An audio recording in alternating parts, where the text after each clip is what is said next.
আসসালামু আলাইকুম। ইতাল বাংলা আপডেটের পক্ষ থেকে সবাইকে শুভেচ্ছা। আমি তানভীর, ইটালি ভেরোনা শহর থেকে।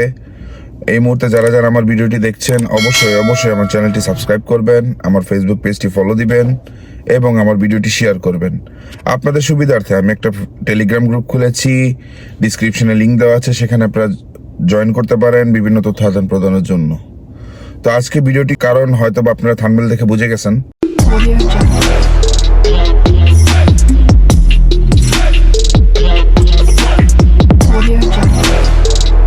প্রথমে শুরু করছি যে ইটালির কোটা আমার জানা মতে আমি কিছু কিছু শহরের কিছু খবর পাইছি, মানে আমার নিজের কিছু লোকজন আছে তাদের কাছ থেকে।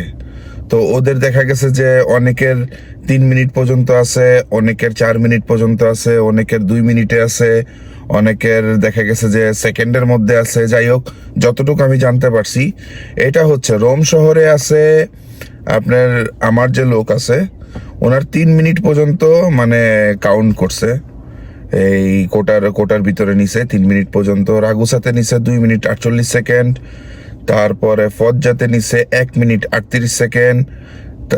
এটা হচ্ছে সম্পূর্ণ নন সিজনালের ক্ষেত্রে, স্পন্সরের ক্ষেত্রে।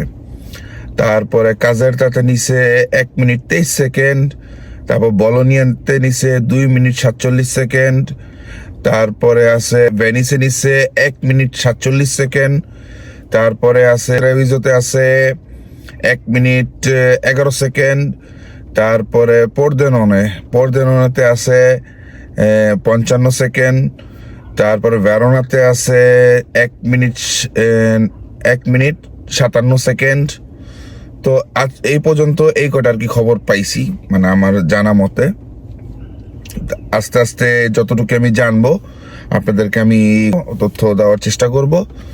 তো আর আরেকটা কথা যেটা জানতে চাচ্ছেন সেটা হচ্ছে বিএফএস গ্লোবাল নিয়ে কিছু কথা বলতেছি, কারণ দেখা যাচ্ছে যে আপনারা অনেকে মানববন্ধনে অংশগ্রহণ করছেন, অনেকে ভয়ে আছেন যে ভাই আমাদের কি হইতে পারে, 1 বছর যাবত পাসপোর্ট আটকায় রাখছে।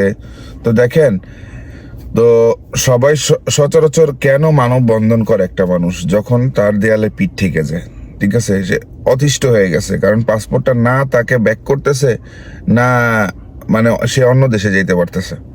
তো যাই হোক, এটা আমরা বুঝতে পারি, এটা অন্তত আমি বুঝতে পারি, কারণ স্বাভাবিক। এটা আমার ক্ষেত্রে এক সময় হয়েছিল, আজ থেকে আরো অনেক বছর আগের কথা বলতেছি। তো অনেকে আবার যতটুকু দেখতেছি যে আমাদের মতো অনেক মানুষ আছে ব্লক করতেছে বিএফএস এর সামনে গিয়ে, কে রিসিভ করতেছে, কার্ডটা রিজেক্ট আসছে, ম্যাক্সিমাম রিজেক্ট আসছে, দিচ্ছে না, শুধু জমাই নিচ্ছে। দেখেন, আমার জানা মতে তারা কিন্তু পাসপোর্ট দিচ্ছে, তারা কিন্তু ব্যাক করতেছে। আর এমন তো না যে আহামরি কাজ করে বিএফএস এর মধ্যে, এটা তার বিএফএস কাজ করে না, কাজটা করে অ্যাকচুয়ালি এম্বাসিতে কিন্তু এত লোক কাজ করে না যে আপনাদের পাসপোর্টটা দিবে। আর দ্বিতীয়ত 27শে মার্চের যে কাগজগুলি জমা হয়েছে, দেখেন 27শে মার্চের কাগজগুলির মধ্যে আপনারা কিন্তু অনেকেই জানেন যে অনেক জাল নুল্লস্তা বের হয়েছে। এটার পাশাপাশি, এই জাল নুল্লস্তার পাশাপাশি অরিজিনাল নুল্লস্তাটিও জমা হয়েছে। তো দেখা গেছে অরিজিনাল আর জাল নুল্লস্তা এটা ডিভাইড করতে তাদের সময় লাগতেছে। দেখা গেছে যে মালিকের কাছে কমিউনিকেশন পাঠাইছে, মালিক কোনো অ্যান্সার দিচ্ছে না। তো এইসব ক্ষেত্রে দেখা গেছে আপনাদের অনেক লেট হয়ে যাচ্ছে। আমার দেখা মতে যে আমারই একজন লোক, উনি জমা করছে মার্চ মাসে, উনি হাতে পেয়ে গেছে। মার্চ মাসে উনি জমা করছে, হাতে ফেব্রুয়ারিতে জমা করছে, ওনাকে মার্চ মাসেই দিয়ে দিছে। তো এগুলি আপনাদের বুঝতে হবে যে তারা কাজ করতেছে।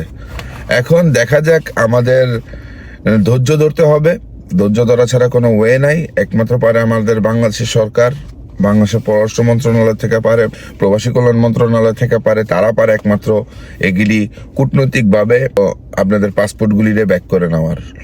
এখন দেখা যাক কি করা যায়। তবে আপনাদের পাসপোর্ট তো আটকে রাখতে পারবেন, এটা কোনো দেশের আইনেই নাই। তো এখন দেখেন, আপনারা আস্তে ধীরে ধৈর্য ধরেন, মাথা গরম করবেন না। ইনশাল্লাহ আশা করি সামনে হয়তো বা আপনাদের ভালো কোনো কিছু আসতে যাচ্ছে। যাই হোক, ভালো থাকবেন, সুস্থ থাকবেন। আসসালামু আলাইকুম।